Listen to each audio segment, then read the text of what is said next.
This blank check is made payable to winning. If it wasn't for bad luck, I'd have no luck at all. I have a very good friend that seems to have the worst luck ever. How do I know?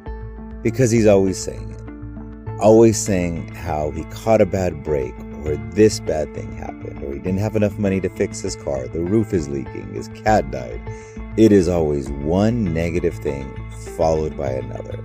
And it's really hard to be positive around someone with that negative mindset, because negativity becomes like smoke in a cigar lounge. And even if you didn't smoke, you're now wearing it on you. Now, on the other side, do you know someone that seems to never miss? They are always lucky. They are always having great success. Money and opportunities just seem to follow them everywhere. I have one of those friends, and I've known him for many years, and it seems he never has a bad day. He's always dressed well, driving a nice car, and full of stories of new successes each and every single time I see him. Money just seems to be attracted to him. Every time I see him, he is doing better than the last. I've even been there when he walks into a room and immediately they call his number to win a large cash prize. Now, is that coincidence? Or is he just really lucky? Or is it something much deeper than that? So one day I asked him, why does it seem that he is always favored? And he shared with me this principle. There's a saying, as a man thinketh in his heart, so he is. Now this is a quote from Proverbs 23:7. It asserts, how you think about yourself dictates who you become.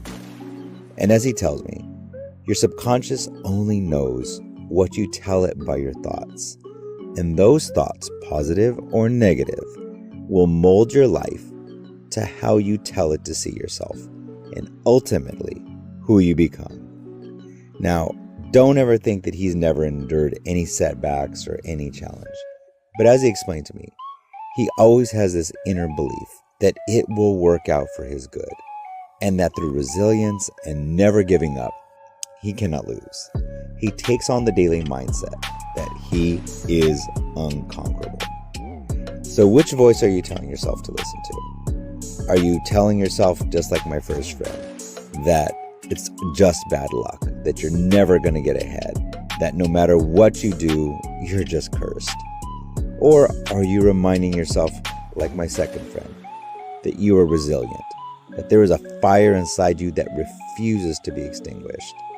And are you seeing yourself as unconquerable? Now, I want to share with you a powerful poem written by a guy named William Ernest Henley. Now, you may feel that you've gone through some things, but this guy, he went through some stuff. He lost a leg to tuberculosis. He dealt with all kinds of health issues and challenges, but he did not let that define him. And in fact, he did the opposite. He channeled his pain, he channeled his struggle into words that have now inspired generations. And his poem is called Invictus, which, if you don't know, means unconquered in Latin. And let me tell you, this poem is a declaration of war against adversity and loss. Henley starts off with these lines.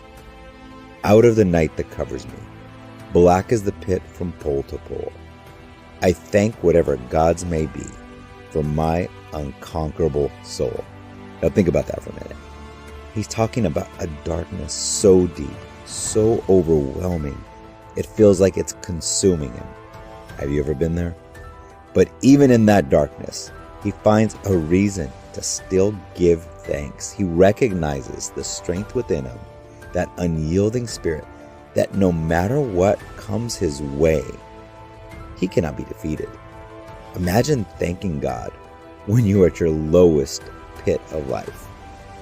Now that's the kind of spirit that I want, and I hope you do too.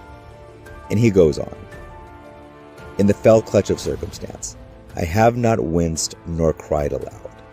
Under the bludgeonings of chance, my head is bloody but unbowed. Wow. Those words hit hard, figuratively and literally. Life does throw some punches at us, right? I'm sure you've been knocked down before. You've had setbacks. You've experienced pain. But Henley reminds us that each and every day we have a choice. You can choose to sit there and wallow in your pain, to let it define you, or you can choose to rise above it. You can choose to keep your head held high, even when you're bloodied and bruised, and that you can choose to be unbowed. Then he says something that is mind-blowing. Beyond this place of wrath and tears looms but the horror of the shade, and yet the menace of the years finds and shall find me unafraid. He's acknowledging the fear. He's facing it head on, the uncertainty of the future. And isn't that what we all struggle with each and every day? What's in my future? What does life have ahead of me? And he's saying, yes, things will get tough. There might be and there will be challenges ahead, but I will not be afraid. And that's the kind of courage that I want to have. The courage to face the unknown. The courage to stare down my fears and say, not today. And then the lines that have become an anthem for many people. It matters not how straight the gate, how charged with punishments the scroll. I am the master of my fate. I am the captain of my soul. That's it, right there. That's the key. You are not a victim. I am not a victim of circumstance. We are not puppets of fate. We are the masters of our own destinies. We are the captains of our own souls. We have the power within us to choose how to respond to each and every one of life's challenges. Whatever challenges life throws your way, you have the power to shape your own future. So here's my question for you. What challenges are you facing? What things are so fearful that you don't even want to look at it? You don't even want to face it because you just don't know what lies around the corner. What obstacles are standing in your way for what you truly want in life? And remember the words of this incredible poem. And it simply starts by telling yourself, I am unconquerable. I am the master of my fate. I am the captain of my soul. But here's the key. You, me, we have to believe it. And as I tell you this, I'm also encouraging myself to have that same mindset of being unconquerable. You see, as I'm writing this, I am personally going through one of the biggest challenges I've ever experienced. And sometimes the feeling is overwhelming to the point I don't even want to think about it or even deal with it because I'm so uncertain of the outcome that I can't control. But I question, which story am I telling myself? Like friend one, am I telling myself, this isn't going to turn out well and I always mess things up as usual? Or like my second friend, I'm unconquerable and I am the master of my fate. And you see, in this season, I don't know what is going to happen once I make my decision. But I do know if I do nothing, that decision is going to be made for me. So I have no choice but to face this fear with the mindset. And that mindset is that I am unconquerable. Because just like that negativity is like smoke stuck to your clothes everywhere you go.